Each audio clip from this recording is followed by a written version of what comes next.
are at 5:30, our start time. So we would like to welcome everyone to our town hall for fall 2020. And we know we have some new parents on here as well, so I'll just introduce those of us that are on the panel, so to speak. My name is Carrie Barrett. I'm the elementary principal at West Michigan Academy. Also who will be speaking tonight is Alan Bosker. He is the secondary principal at West Michigan Academy. And then the two gentlemen that will be monitoring the Q&A are Nathan Van Dynen, who is the assistant principal of the elementary, and then Josh Miller, who is the dean of students at the secondary. So we are excited to be with you tonight and to share what we have been working on tirelessly over the last couple months, if not since March, really. And so Mr. Bosker will be sharing his screen with you, and we'll be going through our presentation.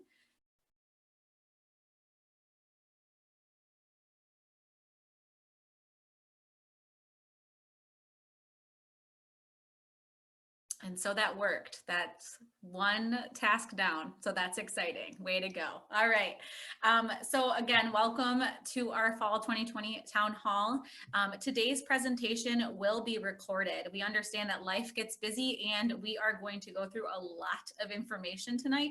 So we wanted to be able to share that information with you in this meeting with our community that was not able to attend and for you to revisit. So it is going to be recorded. Your mic is muted and your video is turned off. So if you're used to Zoom, you might have got on and said, where do I turn off my video or mic? You don't have that option. You are all muted. You are, all your video is off because of the size of the event that we have tonight.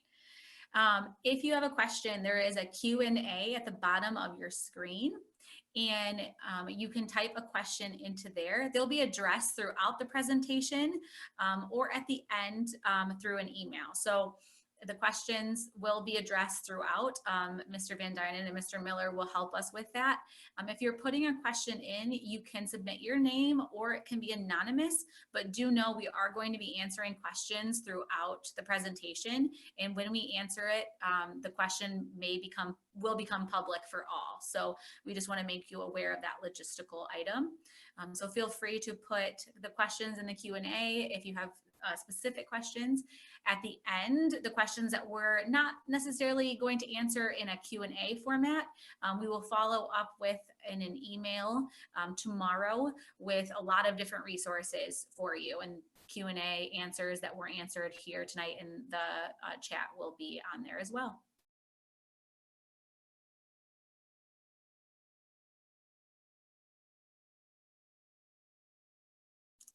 You might need to unmute, Mr. Bosker. I'm a rookie at this now. Sorry, guys. Good evening. I wanted to thank you guys for coming.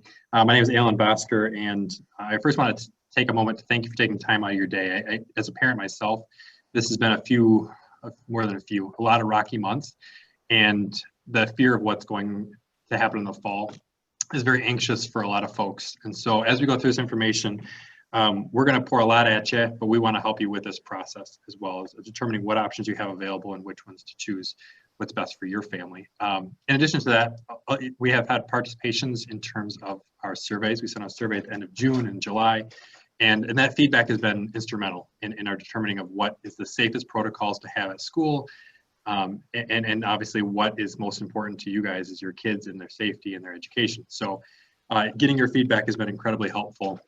I also have to thank our staff too. I know we have a few folks on the call today and we met with them yesterday.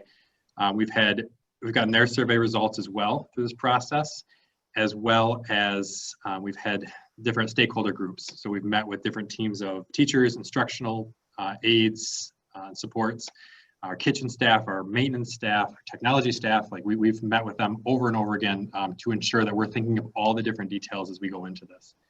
I can't stop without saying thank you to Stan Rathman, who is our board liaison. He's been an incredible resource and leader for us during this time. He helps support, I think, 5 schools. And so he's making us focused on the very important things that we have to address here that we'll talk about tonight, and then obviously as we go into August. In addition to our board of directors, we have an incredible group of people who volunteer their time to help support the school and to have the overall viewpoint of what is our ultimate goal and how do we get there and what resources do we need to do that. and they've been, we're going to hear their names referenced in a little bit in regards to providing us resources, but they've been an incredible supportive group through this, and we actually just had a 3.5-hour committee meeting with them, and so to give up that much time to talk about something that's passionate to us has been really powerful. And then just a few folks that I have to thank as our Choice Schools Associates friends. They're our management company, and they've been a huge asset in terms of supporting us with human resources, with our finance, with our marketing, with our special education, with our instruction, all the different elements that goes into supporting a school. They've been integral in this piece of this, as well as developing partnerships with Kent Health Department, CMU, and MDE. They've also been partners on all this as we guide our plan together. So getting to this point, we have done a lot of listening, we being the administrative team that led the creation of this plan. And so we listened, we sent surveys to you all. And so we are very thankful for the feedback and the answers that we got in June and July to help guide us and hear from you. Like Mr. Bosker said, we have had multiple surveys to our staff. We sent out another one today. This is a team approach, and we need to be thinking about fall at all angles. And so we want to make sure we're hearing that from staff. As he said, we've had feedback sessions with teachers, interventionists, food service, technology, and maintenance. We have also consulted with outside organizations that we partner with in a variety of ways.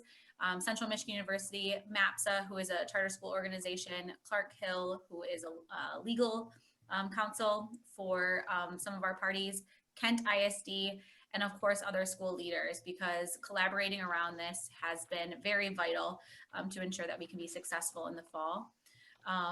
You know, we've aligning our resources around safety, technology, instructional resources, and additional hiring. We want to do this right. And then communication. So we have communicated this in very different ways. We were excited to bring you a town hall in this way so we could present it. I think reading it in a letter or just getting something sent to you is a little bit different. And we wanted to have you hear from the people that were a big part of making this plan. And that's why we're here tonight for you. So to kind of bring us back a little bit, June 30th, the governor worked with a group of professional educators and health experts to develop a roadmap that outlines what safety precautions have to be placed, what instruction should look like, what socio-emotional support should be there, and then obviously as a building, how do you operate those? And so through that, they gave us the guidance, and how it's categorized is we have the different phases that our state region is in. So we're in the Grand Rapids region. I think we'll talk about that in a second. But we're in the Grand Rapids region, and currently we're in phase 4, which we're going to primarily focus on tonight. So just for your awareness, because we will use these phrases, you know, we're in phase 1 or phase 3 or whatever our state is in, we'll use these as common reference points because it basically dictates what we have to do as a school. So phases 1 through 3, we were in phase 3 most of the spring, right? We were closed. We weren't allowed to have any in-person instruction, virtual learning only. So if we ever get to a point where our region goes down to phase 3, that's what it have to look like. Phase 4, like I mentioned, we're in that right now. So that allows us to have in-person instruction. It's permitted with required safety protocol. And so we're going to go through those points very clearly because that's most critical as a parent to know. These are the safety precautions we're going to take. And then as we get to phase 5, things start to loosen up a little bit in terms of the requirements. So what we'd be still doing in-person instruction, and what their term is minimal required safety protocols. We'll talk about that just for a little bit and how that looks at West Michigan. And then phase 6 is basically they just, I wouldn't say they eliminate the requirements. However, getting back to normal is probably not a reality. And so this is going to be the closest to reality or close to our normal with all the safety precautions that we're going to have in place. Okay, so as Mr. Bosker said, we are in phase 4 currently in our region. And what that means is we will be discussing what the options are for the West Michigan families during the phase 4 time period. But we did just want to take a moment to add that according to the Safe Schools Roadmap, the school districts will retain the authority to close school buildings, even if they have not been mandated to do so. Phase 4 is a time where cases could be increasing, and they are giving the school districts that authority. And so our goal at West Michigan Academy of Environmental Science is always to provide a quality education, no matter the situation or the parent preference for the learning environment. So we wanted to lead with that so you kind of understand our thought process and priority as we went forward. So phase 4, it involves quite a bit of information, and so we wanted to group together just the overview. So if anything else you get out of this, at least this is information. And we're going to offer 2 learning avenues. So one is going to be the on-campus instruction. So we are going to host students Monday through Friday each week. We're also going to offer an online instruction for families who can choose to do online for the full trimester. In addition to that, so we're going to do the classroom seating. Student desks will be set up between 3 and 6 feet apart. So we're obviously leaning closer to 6 feet, however, no less than 3. We're going to have a change in the entrance and dismissal times for secondary to reduce congregation. We're going to have start times as early as 8:05, at 8:10 and 8:15, and then our dismissals will also be different so that we can help ensure that we get everyone out through the building safely. Our board has been very supportive, and they're going to provide technology for all. So all students will receive a Chromebook case and a power charger. We're going to talk about a cleaning plan, but we're going to follow all required and all strongly recommended cleaning practices, which includes the EPA approved disinfectants. PPE, which is the personal protective equipment. We're going to require that all staff and all students within the building need to be wearing masks. Our food service, lunch is going to be provided in the classroom and made available for students who are attending virtually. They could pick it up. And then instructional support will continue to support our students with special education needs, social emotional needs, English language learners, 504 plan students, and students who need interventions. So we're going to get into the specifics now for phase 4. And first we'll discuss the safety protocols. For the personal protective equipment, as Mr. Bosker said, masks will be required of all students and staff when in the building. Those masks need to be covering the mouth and nose and secured on the face. Masks can be homemade. They need to be school appropriate and cannot distract from the learning environment and should be washed daily. Disposable masks are available for those who need them. And we are requiring during phase 4 for all students to have masks on during outside learning as well. If anyone is incapacitated or unable to remove the facial covering without assistance, they must not wear that facial covering, and that's right from the roadmap. Staff will be required to wear masks all day long as well. And if any student refuses to wear a mask without a medical concern, we will have a conversation with the student and school leadership. And if a resolution can't be made between the student and the West Michigan team, an additional conversation will obviously involve parents, and it will be treated as a safety concern. So this is a, this is a safety issue, and so that's how masks will be treated. For the hygiene and cleaning of the building, we're going to involve a couple different avenues. One is instructing our students on proper hand washing, sneezing, and coughing techniques. Teachers will also build in washing hands 2 to 3 times, every 2 to 3 hours daily. So what that would look like is entering the building and exiting the building, and before and after meals, in addition to trips to the restrooms. We're going to clean our classrooms with the disinfectant of the EPA approved disinfectants or bleach solutions, which we have purchased the Husky 814 or 892 disinfectants, for those experts out there. We are going to have the classrooms cleaned after each period with students. Restrooms and benches will be cleaned every 4 hours, and the playground structure will be cleaned not with the EPA, but with an environmentally friendly soap and water on a routine basis.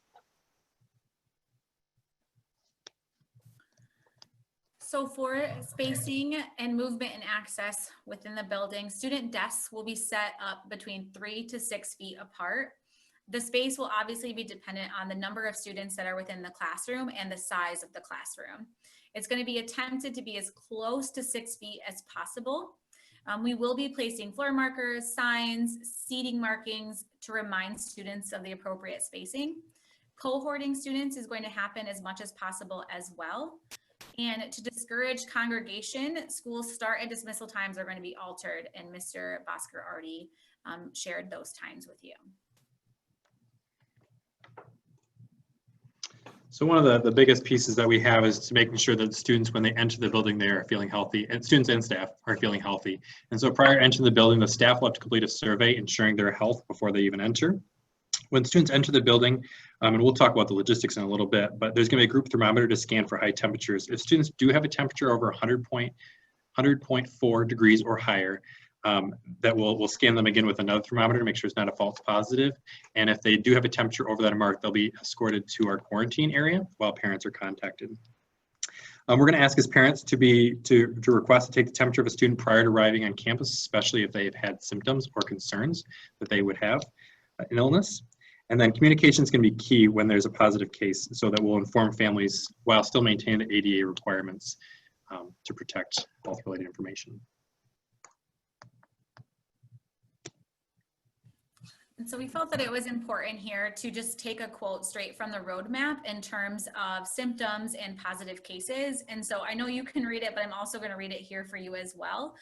If visitors, students, or staff exhibit COVID-19 symptoms, they must remain home until they are symptom-free for at least 24 hours. So that's 1 full day of no fever without the use of medicines that reduce the fever or other symptoms. Students and staff will be required to obtain a doctor's note clearing them to return. So this is really important for our families to understand that if your child is showing any type of symptom for COVID-19, that you keep them home and communicate that to our office team. If visitors, students, or staff test positive for COVID-19, they will be directed to self-quarantine away from the building. They may return after 10 days with a physician's note and have been symptom-free for the last 24 hours.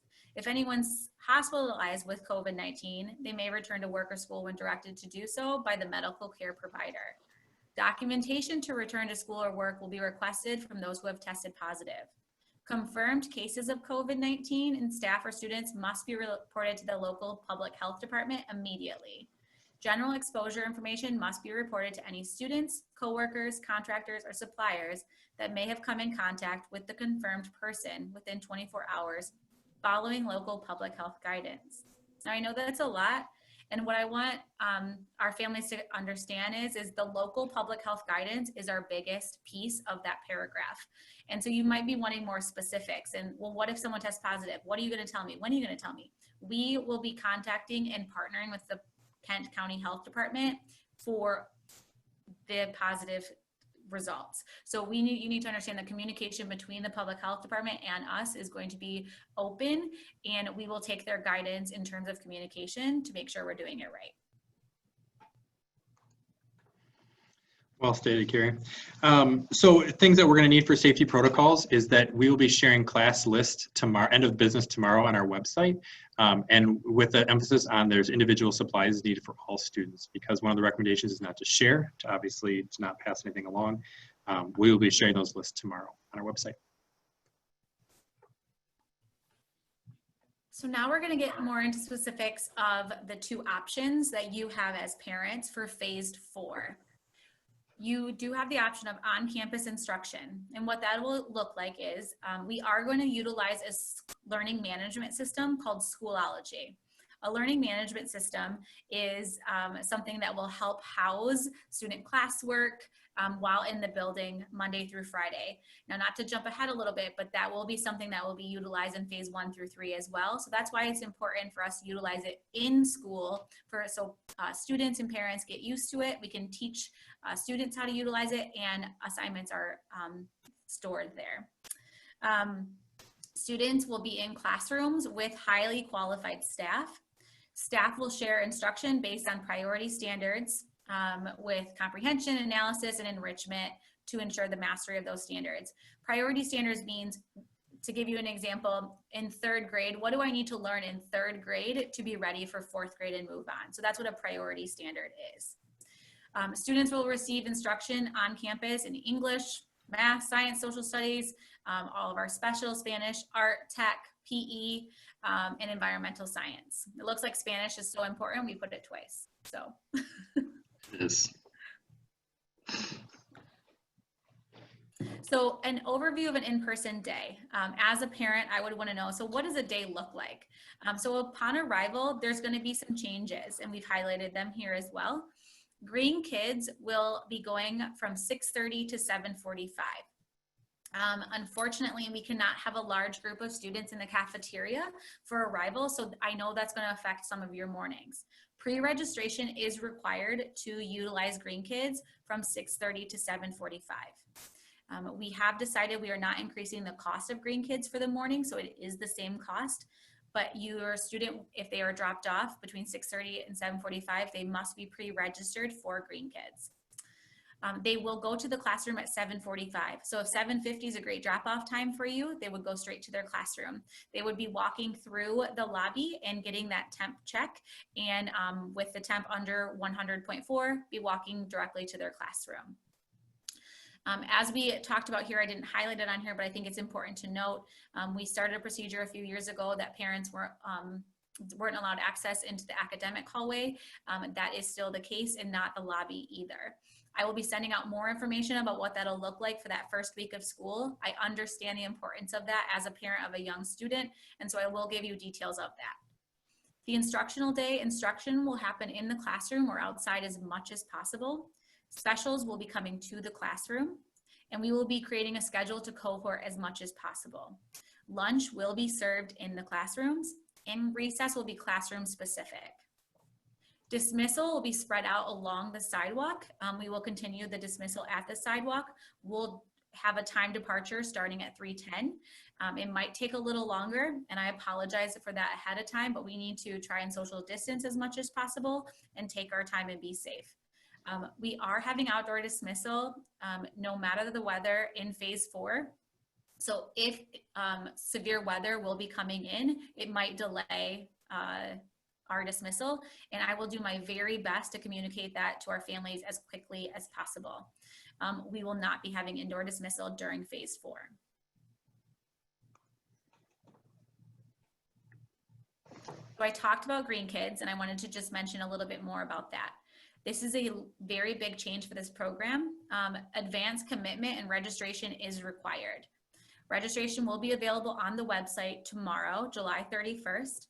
And payment will be required for scheduled days no matter the attendance. I understand that this is a large change for Green Kids, and we wanted to get this information to you as soon as we decided so you can plan for the fall. We will be requiring pre-registration because we want to cohort as much as possible. That is also why I am asking for payment. If your student is not attending Green Kids that day because you picked them up early, etc., then we are still asking for payment because ratio and staffing needs to occur. LARA guidance will be followed. LARA is who holds the license regulations. We are following those very closely to ensure that we have everything set in place. Masks will be worn in Green Kids because of the different cohorts that will happen outside of the classroom. We are also decreasing ratios. It's recommended by LARA, and we are following that. And so ratios for phase 4 for Green Kids will be one teacher to 10 students, and that's decreased from a typical ratio is 1 to 18. For our secondary program, we also had to make some changes to adapt to these concerns. So our doors are going to open 15 minutes earlier than they did before. So at 7:45, our doors are going to open. We're all going to enter through the, I'm going to point to it, but it's the secondary main entrance that you're traditionally seeing as you pull into the parking lot. Students are going to enter that main lobby into 2 single file lines. And as they go through the fishbowl, as the kids call it, do the hand sanitizer, and as they come through to our main lobby, we'll have the thermal check set up so we can take temperatures. Assuming every temperature is below 100.4, the students will go to their lockers and then directly to their classrooms. Like I mentioned before, the start times are going to be staggered to help with the parking lot, but also to help with the transition of students, so there's less congregations. Our instructional day instruction is going to be in the classroom or outside as much as possible. That was one thing that we heard the feedback from secondary is we want their kids outside more often, and what a better reason to make this change is now. We're also going to do lunch in the classroom. And we're also adding 2 additional minutes have been built in each class period to support the cleaning and the hand washing that's going to be required. Dismissal. So normally the bell rings and everyone pours into the hallway and then pours outside. And so that's going to have to change a little bit. So our dismissal process is our teachers are going to walk our students out, almost similar to elementary, spread out along the sidewalks. Again, we're not doing indoor dismissal either. Our blue team will dismiss at 3 o'clock, green at 3:05, and high school at 3:10. The intention is that our high school and our middle school students who have picked up a sibling would still be able to do that in enough time but also to help so the hallways are not packed with students. And then we're going to use the main exit as our lobby. So as we stated earlier, there are two options for families during phase 4. And one is in person, which we just reviewed. And then the other is remote learning, an online option for families. We did a lot of reflection over the spring on what worked for us and what were some areas of growth that we can get better at. And so we want to be really clear that the online option is as rigorous and engaging as the in-person option. There are commitments and requirements for the online option, and so it will look a lot more structured and have much more requirements than the spring option did. Yeah, so let me talk about that a little bit. So for our online option, we're going to utilize the same Schoology, I'm going to say it wrong the whole night, Schoology learning management system. So this program, we're going to utilize it no matter what phase we're in and whether students are in school or out of school to help with that cohesion of curriculum. And it's, like I said, it's going to serve as the hub for the students' classwork for all students. We're going to utilize the Zoom call. Our staff are going to utilize the same program we used in the spring to provide enrichment experiences. And they're going to follow the same pace as the on-campus teachers. So obviously they might be off a day or so, but the intentionality behind the priority standards, so that at the end of third grade, like Ms. Barrett said, and at the end of third grade, we guarantee that all these students are going to know these primary skills. What that's going to look like, though, is going to be a little bit different between elementary and secondary. So elementary, we're committing to host calls for the classrooms 4 times a week, utilizing the 5th day of the week to hold small groups to allow for individualization. Elementary students will be assigned a designated remote teacher to provide instruction and feedback. Secondary looks a little bit different, and I'm not going to go into all the details right now, but we're going to host Zoom calls for each of their subjects. And then we're also building in time for their support in terms of interventions or special education to help ensure that they're following along with their curriculum and help explain the assignments and content explanations as well. So as I stated before, we will be following a much more structured expectation than in the spring. Attendance will be required on a daily basis through Zoom calls or online lessons, and assignments and assessments will be measured to the same degree as students on campus. Teachers will follow the same curriculum pacing as students in the classroom, and so they will be utilizing the same curriculum resources to provide instruction as the in-person option. So obviously this new online option is new for everybody, and so we've had to map out just a few different dates and details to ensure that we're supporting all families as we go through from today till August 31st. So we're going to share some resources on our website and through our email to you tomorrow, but there's going to be a commitment that has to be made if you're going to do the online option for the first trimester, which would be August 31st to November 24th. So that would not be able to sign up for the online program and then come back to school, simply because we need to manage the numbers appropriately and make the safety precautions appropriate. So there is a commitment for an entire trimester. We're going to send out a registration email tomorrow, and that'll be open till August 10th.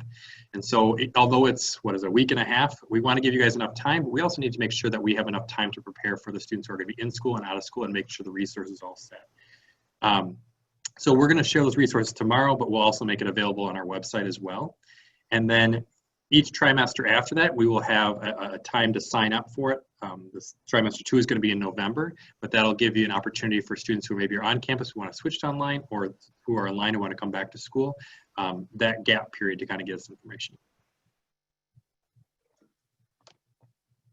So we gave you an overview of the 2 options for instruction. Moving forward to social, emotional, and mental health, this is going to be very similar for both options, but our staff members completed online professional development regarding trauma-informed classrooms last spring, and we will be utilizing that through the fall and spring as well. We have the support team to ensure that we are supporting social, emotional, health as well as mental health, and that on that team are 2 school social workers, the admin team, a health ambassador pending board approval of that position, and a general ed teacher. And this is to help support the overall plan under social emotional for the roadmap. The school social work staff on our team will be active in making connections to reach our most emotionally vulnerable students. And we'll share a mental health screener with all students prior to school beginning to create a needs assessment to support the reentry into the school. And I said that very, matter of fact, but do understand that our administration team, we understand that this time has affected students in very different ways, and we are ready to support them, and we want to support our students with re-entering school or being on the online option. We are here for our students, and we want to make sure they're supported. Yeah, well stated, Ms. Barrett. And in addition to that, we're going to be providing some resources that we're creating in-house, but we're also working with Choice School Associates to recognize different resources that are in the area that can meet some of the needs that might be required outside of school. And then within school, we're also, like Ms. Barrett said, we're going to have a team that's going to focus on different areas and run different groups or different supports systems just to make sure that students are getting their needs met. And we're going to be communicating these through our bi-weekly newsletter. So if you don't get those, please reach out to our office staff because we want you on those. And then we'll also share it on Facebook, Class Dojo, and our website too. And our staff is also going to have access to these resources as well. So for operations, another part of the roadmap, outdoor spaces is something that we're very fortunate to have at West Michigan. And so we have been partnering with our environmental science team, Ms. Holly and Mr. Sean, about what facilities to utilize more spaces on campus and to say where can we get outside and make sure that we're getting that fresh air and learning outside. And so we're excited to continue to do that and improve on that.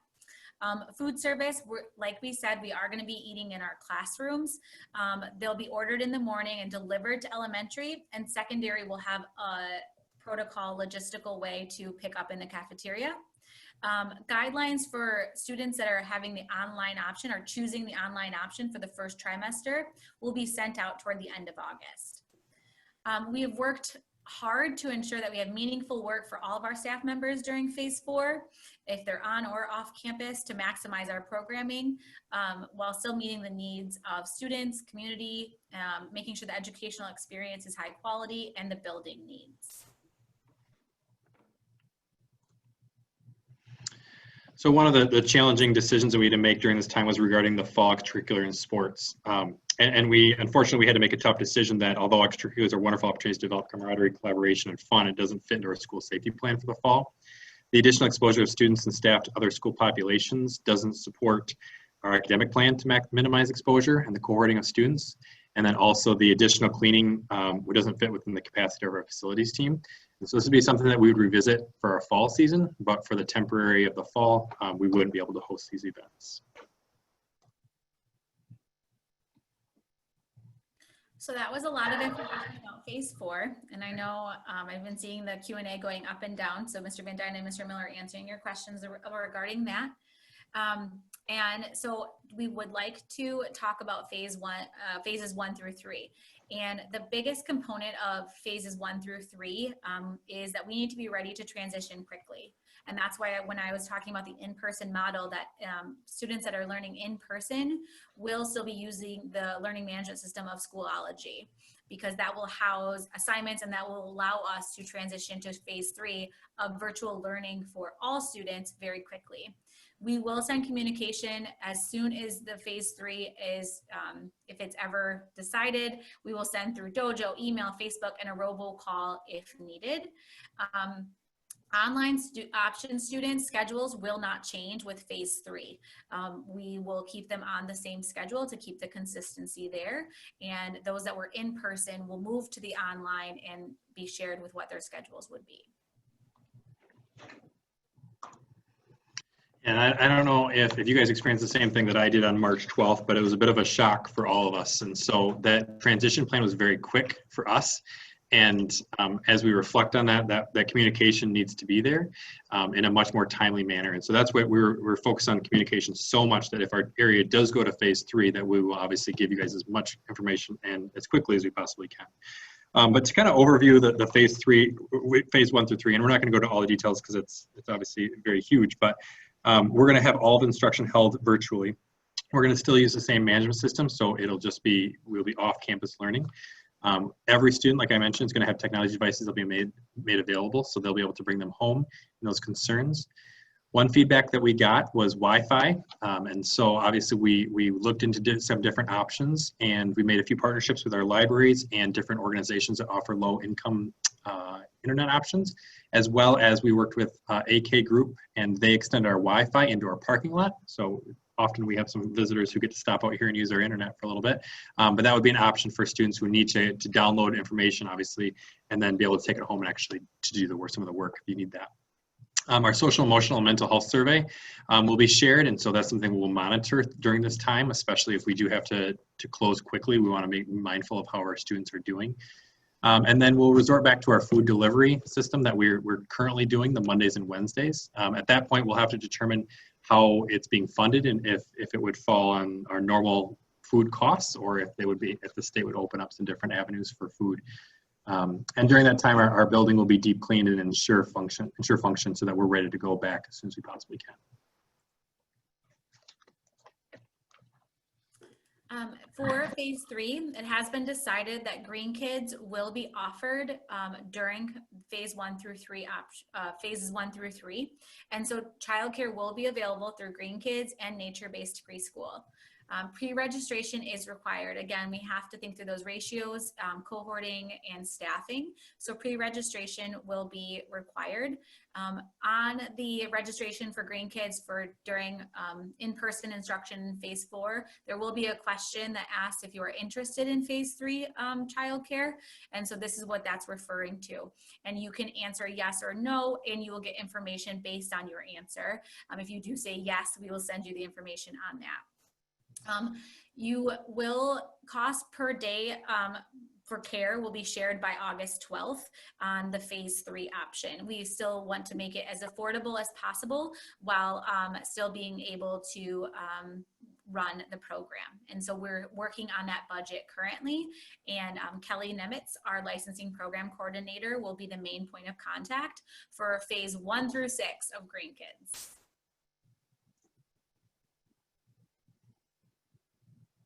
Oh, I'm going to skip ahead a second, sorry. If the Grand Rapids area, we go to phase 5, which means that we're lightening the requirements for us. It actually is going to look very minimal changes to our daily routine, and we want to do that for the side of caution. If we're moving up the ladder, we want to obviously get to phase 6 and be done with this.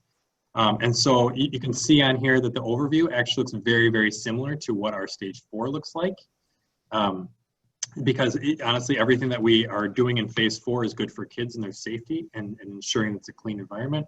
And so by continuing to do it in phase 5 is only good things. So there isn't any changes in here in terms of our planning.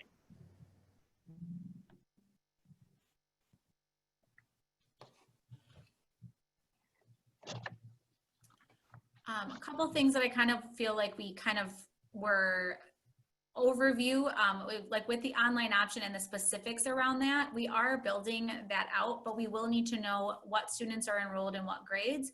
And so more information about that will be coming out. Tomorrow, we will be sharing a link to our website that has all the options on there that will be uploaded to our website tomorrow. So don't go to our website right now. It's not on there yet. It's getting uploaded tomorrow with the registration form and a lot of what we covered, a little bit more specifics. If you are choosing the online option, information's like schedules, who your teacher is, that will be shared later on in August. Again, just specifics need to be created based on who is going to be enrolling in that program. So I feel like that needed to be stated as well. You know, and I'll jump in too. I don't know if you guys experience this as parents, but when my kids got put on Google Classroom, I didn't really know how to do it. And so my kids had to teach me, which was extremely frustrating. And so one thing as we go into the fall, we're using the Schoology. There's a huge emphasis on our tech team. Ms. Nykamp and Mr. Kunst have been building out training essentially, and Mr. Van Den, of course, too, building out training for parents and students. So whether you start online or whether we're in school, we want our students to be exposed to that program and be familiar with it, so that way, if we do have to close, there isn't that panic of having to learn a new system. So those resources will be made available for you on our website, and we'll share those with you as well. I know you're submitting a lot of questions on the Q&A. I can see the number keep going up, and I know Mr. Van Dyne and Mr. Miller are doing a wonderful job answering them. But the questions that they're not able to get to or that we need to discuss as a team will be addressed in the follow-up email that will be sent late tomorrow to our families.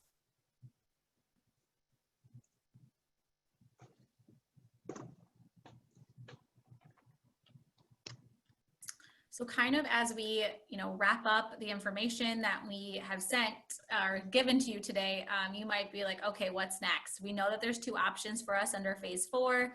We know that you have a new learning management system, but what's next? And so I do want to know, you might have been wondering where those elementary teacher letters are. Usually I have those already put in the mail and ready to go. But we did hold off on that this year because we need to understand what classes and what options you as our families are choosing. So letters will be put in the mail August 13th. Okay, so elementary teacher letters will be put in the mail August 13th. I know that's a lot later and I'm so sorry, but we need to know who is going to be in what class to make sure that who's choosing what option. Again, our email follow-up will include a link to the school supplies. That'll be available tomorrow. Again, individual supplies are needed for each grade level. And so our teachers, we're making sure that those are right the last couple of days, and we will be making those live tomorrow. A link to the Green Kids registration site, our link to our online option information and registration, a recording of our town hall, so you get to watch this again if you want to, will be available, and side-by-side decision-making comparison. So we put kind of what in-person is going to look like and what online is going to look like, and so you can hopefully use it as a resource to make the decision that's right for your family. And school calendar will also be added to the email. Our start date has not changed. We are going to be starting August 31st. Wonderful. Mr. Van Dyne or Mr. Miller, is there anything on there that's a big topic that we need to talk about as a group? Otherwise, we can address them either individually or we can send out a fact sheet shortly. I think we'll be all set for now, and we can address any additional questions with a Q&A document that we'll provide.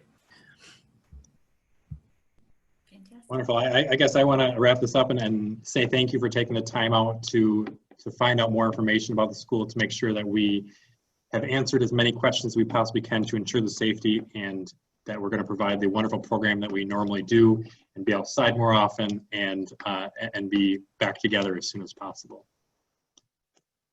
Yeah, thank you everyone for joining us today. We truly appreciate it. And just know that we miss all of our students so much, and we are excited to see them in whatever capacity that's going to be that you choose in the fall.